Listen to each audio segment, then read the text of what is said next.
మాతృదేవోభవ. నేను మీ డాక్టర్ శ్రీధర్.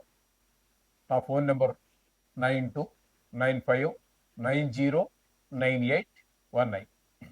ఇప్పుడు మనము చాలా జ్యోతిషం విషయంలోనే చాలా ముఖ్యమైనటువంటి ఒక విషయం గురించి మనము ప్రస్తావించదలుచుకున్నాము.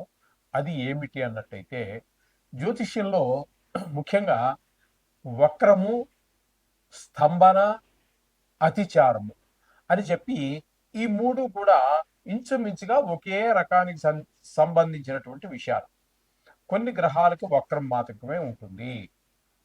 కొన్ని గ్రహాలు అంటే ఏమిటవి అన్నట్టయితే కుజుడు, బుధుడు, గురుడు, శుక్రుడు, శని, ఈ 5 గ్రహాలకి వక్రం ఉంటుంది. రాహుకేతులు ఎప్పుడు వక్రంలోనే సంచరిస్తూ ఉంటారు కాబట్టి వారికి లేదు. సూర్యచంద్రుడికి ఎప్పుడు ఉండదు. ఈ వక్రం అనేటటువంటిది ఈ 5 గ్రహాలకు సంబంధించినటువంటి విషయం. ఇకపోతే స్తంభన అనేటటువంటిది ఉంటుంది. అది కూడా ఇంచుమించుగా ఇదే కోవకు చెందినటువంటిదే.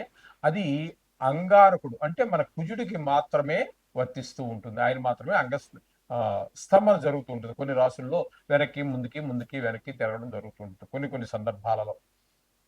ఇక గురువు దగ్గరికి వచ్చినట్టయితే ఈ గురువుకి కొన్ని సందర్భాల్లో వక్రిస్తూ ఉంటారు, కొన్ని సందర్భాల్లో అతిచారము కూడా ఉంటుంది.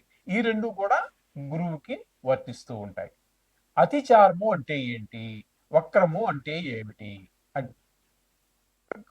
ఒక గ్రహము దాని యొక్క పరిధి, దాని యొక్క కక్ష్యలో తిరిగేటప్పుడు అన్నిటి కక్ష్యలు ఒకే డిస్టెన్స్ లో, ఒకే దూరంలో ఉండవు. కొన్నిటి యొక్క కక్ష్య చాలా చిన్నదిగా ఉంటుంది, కొన్నిటిది పెద్దదిగా ఉంటుంది. ఈ చిన్న కక్ష్యలో తిరిగేటటువంటి ఈ రవి, బుధుడు వీళ్ళున్నా చూడు ఇంచుమించుగా నెల తిరుగుతారు కాబట్టి వారి కక్ష్య చాలా చిన్నదిగా ఉంటుంది. అలాగే ఒక శుక్రుడినో మరొక మరి ఎవరో పెద్ద గ్రహాలు కనుక తీసుకున్నట్టయితే వారు బాగా పెద్దది ఉంటుంది. ఒక ఒక వృత్తం పూర్తిగా చూసుకురావాలి అన్నట్టయితే 12 రాసుల్ని వాళ్ళకి చాలా టైం పడుతుంది. అందుచేత వీళ్ళకి ఏంటంటే కొంచెం పెద్దగా ఉంటుంది కాబట్టి అలా ఆ కారణం చేత ఆ ముందుకు వెళ్ళినటువంటి చిన్న వృత్తంలో తిరిగేటటువంటి గ్రహం ముందుకెళ్ళినట్టుగా మనకు కనిపిస్తుంది. ఈ పెద్ద వృత్తంలో తిరిగేటటువంటిది వెనక్కి పడినట్టుగా కనిపిస్తుంది. నిజానికైతే వక్రము అనేది లేదు, కానీ ఫలితాలైతే అవే ఫలితాలు ఇస్తూ ఉంటాయి. వక్రం నుంచి చూసినా అక్కడి నుంచి ఏ స్థానంలో ఆయన కరెక్ట్గానే తిరుగుతున్నాడు, కానీ ఆయన అక్కడి నుంచి ఆ గ్రహం యొక్క రేస్ అంటే కిరణాలు ఏవైతే ఈ భూమి మీద ఉన్నటువంటి ఈ మానవుల మీద పడుతున్నాయో ఆ ప్రదేశంలో ఉన్నటువంటి ఆ రేసు యొక్క ప్రభావమే మనిషి మీద కనిపిస్తూ ఉంటుంది. ఇది వక్రము. ఇక్కడ అతిచారం అంటే నిజానికి గురువు ఒక రాశిలో 1 సంవత్సర కాలం పాటు ఉండాలి. కొన్ని అలాగే ఉంటారు కూడా. అప్పుడప్పుడు వక్రించడం అనేది మామూలు అనుకోండి. అప్పుడప్పుడు ఈ అతిచారం కూడా. అతిచారం అంటే ఒక్క రాశిలో సంవత్సర కాలం పాటు ఉండవలసినటువంటి ఆ గ్రహం సంవత్సరము ఉండకుండా ముందుకు వెళ్ళిపోతుంది. మళ్ళీ కొద్ది కాలం తర్వాత మళ్ళీ వెనక్కి వచ్చేస్తుంది. అది వేరే విషయం. ఈ ముందుకు వెళ్ళిపోయేది ఏదైతే ఉన్నదో, ఏ రాశి నుంచి ఉండకుండా అక్కడ సంవత్సరం పాటు ఉండకుండా ముందుకు వెళ్ళిందో దాన్ని అతిచారము అంటారు. అంటే చరించడం అంటే తెలుసు కదా, కదలటం. అతిచారం అంటే స్పీడ్ గా కదలటం అనే అర్థంలో మనం చెప్పుకోవచ్చు ముందుకి. ఇక్కడ ఇప్పుడు ఈ సంవత్సరంలో ఇప్పుడు మనం చెప్పుకోబోతున్నటువంటి విషయం ఏమిటంటే, గురువు మనకి 18వ తారీఖు అక్టోబర్ నెలలో వరకు ఆయన మిథునంలోనే ఉంటారు. మిథునంలోనే సంవత్సరం కాలం ఉండాలి. కానీ 18 తర్వాత ఏమవుతుందంటే 19వ తారీఖు నుంచి ఆయన అతిచారం వలన కర్కాటక రాశి, మిథున రాశి తర్వాత వచ్చేటటువంటి కర్కాటక రాశిలో ప్రవేశిస్తూ ఉన్నారు. తద్వారా ఫలితాలు ఏమైనా మారుతాయా? మారితే ఎవరికి అనుకూలంగా ఉంటాయి? ఏ రాశుల వారికి, 12 రాశులు కదండి, ఏ రాశుల వారికి అనుకూలమైన ఫలితాలు ఉన్నాయి, ఏ రాశుల వారికి ప్రతికూలమైన ఫలితాలు ఉంటాయి అనేటటువంటిది ఇక్కడ మనం చెప్పుకోబోతున్నాం. అయితే దీనివల్ల మామూలుగా దేశమాన కాల పరిస్థితులు వేరుగా ఉంటుంది రిజల్ట్. మామూలుగా జాతక రీత్యా మనుషులకి సంబంధించినటువంటిది మామూలు ఫలితాలనే మనం ఇస్తుంది కూడా. ఈ విధంగా ఉంటుంది. అయితే ఇక్కడ మరొక విశేషం ఏంటంటే, ఈ మధ్యలో ఈ అతిచారంగా ఉన్నటువంటి కాలంలోనే ఆయన మరలా నవంబర్ 12 నుంచి మార్చి 14 వరకు ఆయన వక్రగతిలో కూడా ఉన్నారు.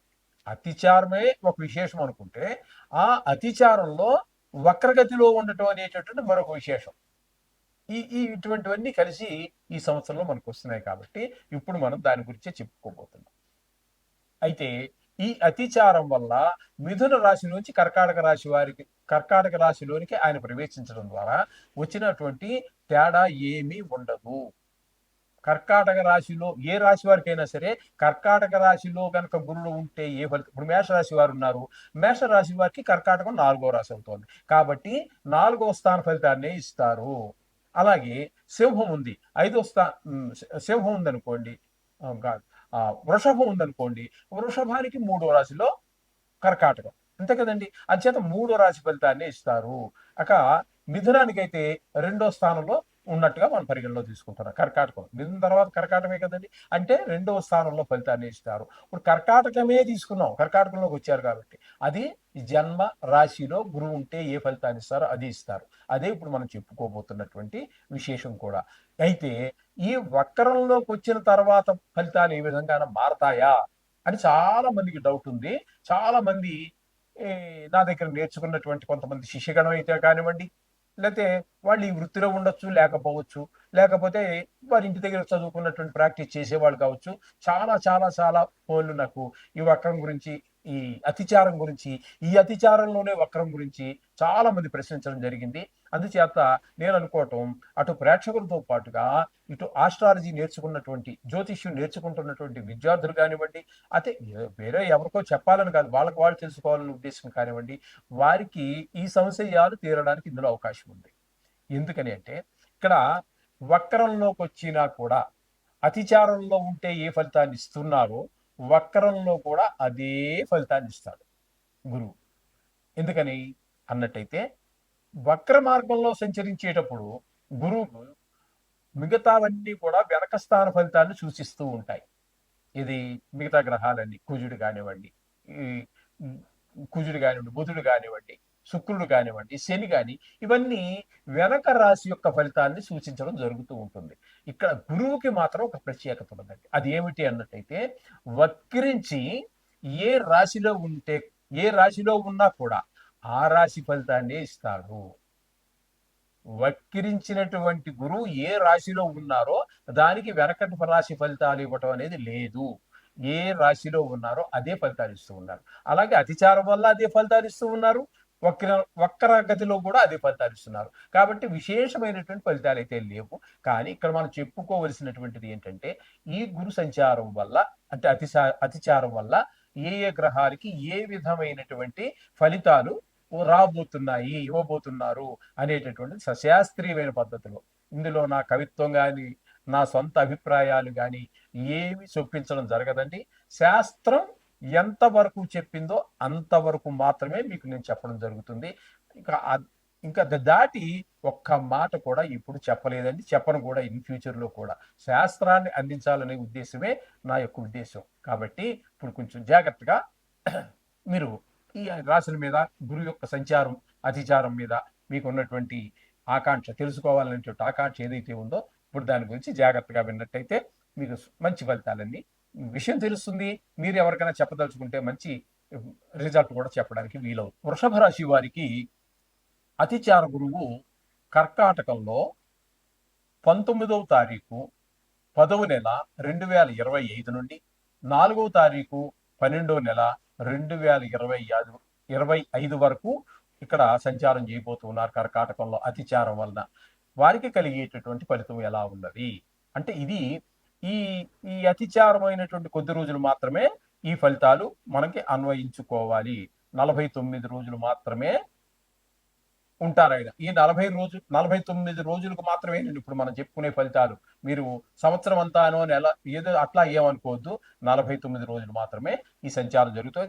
ఈ మనం చెప్పుకోబోయే ఫలితాలు కూడా ఈ 49 రోజులకు మాత్రమే. కాబట్టి ఈ 49 రోజుల్లో జరగబోయేది ఏంటంటే వృషభ రాశి వారికి తృతీయ స్థానంలో వృషభం, మిథునం, కర్కాటకం 3వ స్థానంలో గురువు యొక్క సంచారం జరుగుతోంది. కాబట్టి అక్కడ ఇచ్చేటటువంటి ఫలితం శాస్త్రం చెప్పుకుందాం. అతి క్లేశం, బంధువైరం, దారిద్ర్యం, దేహపీడనం, ఉద్యోగభంగం, కలహం, తృతీయ స్థానగో గురువు. గురువు అంటే గురువు తృతీయ స్థానంలో కనుక ఉన్నట్టయితే, అంటే ఇప్పుడు మనకి మూడో స్థానంలోనే ఉన్నారు వృషభ రాశి వారికి. అక్కడ జరిగేటటువంటిది ఏంటి, అతి క్లేశం, చాలా కష్టం, ఆ, చాలా మనోవిచారం కలగటం, బంధువైరం, చుట్టాలందరితోటి కూడా గొడవలు వచ్చేస్తూ ఉంటాయి. ఉం? బంధువైరం, దారిద్ర్యం, చెప్పుకున్నాం కదండి ఇందాక కూడా మనం చెప్పుకోవడం జరిగేది. దారిద్ర్యం, ఒకళ్ళు యాచించవలసినటువంటి, ఒకళ్ళు ఏదో హెల్ప్ చేస్తారని ఎదురు చూడవలసినటువంటి పరిస్థితి రావటం, దారిద్ర్యం. దేహ పీడనం, అనారోగ్యాలు, దగ్గు, జలుబో, ఫ్లూ, చలి జ్వరమో ఏదో ఒకటి అనారోగ్యాలు రావటం. దేహ పీడనం, ఉద్యోగ భంగం, చేసేటటువంటి వృత్తి, అది ప్రైవేట్ కావచ్చు, గవర్నమెంట్ కావచ్చు, లేదా మీ సొంతం కావచ్చు, ఎవరితో పార్ట్నర్ కావచ్చు, ఏది చేసినా కూడా దాంట్లో కూడా భంగము, అంటే అది సరిగా జరగకపోవటము, లేకపోతే దాన్ని క్లోజ్ చేసేయటము, నష్టాలు వచ్చి దాన్ని మూసేయటము, ఇట్లాంటివి కూడా జరిగే అవకాశం ఉన్నది. కలహం, ఎవరితో మాట్లాడినా గొడవే. మీరు మంచిగా మాట్లాడినా వాళ్ళు తప్పుగా అర్థం చేసుకోవచ్చు. ఆ విధంగా కూడా గొడవలు వచ్చేటువంటి అవకాశం మూడవ స్థానంలో గురు సంచారం వల్ల జరుగుతుంది. ఈ 49 రోజులు మాత్రం మనకి గురువు కర్కాటకంలో ఉన్న రోజులు ఈ వృషభ రాశి వారికి ఈ ఫలితాలు ఉన్నాయి. కాబట్టి ప్రతిరోజు కూడా నవగ్రహ జపం చేసుకోండి. లేదా గురువు ప్రత్యేకించి మీకు అంత టైం కూడా లేదు అన్నట్టయితే ఈ గురువుకి సంబంధించినటువంటి శ్లోకం కానీ, బీజాక్షరం కానీ ఏదైనా చేసుకోండి. వచ్చేటటువంటి ఈ 49 రోజుల్లో వచ్చేటటువంటి గురువారాలు ఉంటాయి కదండి, నవగ్రహం దగ్గరికి మీకు వీలుంటే నవగ్రహాలు ఉన్నటువంటి గుడి దగ్గరికి వెళ్ళి ఆ గురువు యొక్క పాదాల దగ్గర ఈ మాత్రం శనగలు వేసి నమస్కారం చేసుకోండి. 49 రోజులు అయిపోయిన తర్వాత 1.5 కేజీ శనగలు ఏదో మీరు తోచిన దక్షిణ ఇచ్చి ఆ గుళ్ళో పంతులు గారికి దానం ఇచ్చేసి సంకల్పం చెప్పించుకొని దానం ఇచ్చేసేయండి. ఏమైనా కొన్ని మనకి కీడు జరిగే అవకాశాలు ఉన్నట్టయితే అవన్నీ తప్పుకుపోతాయి. ఉంటున్నారు కదండి. శుభం భూయాత్.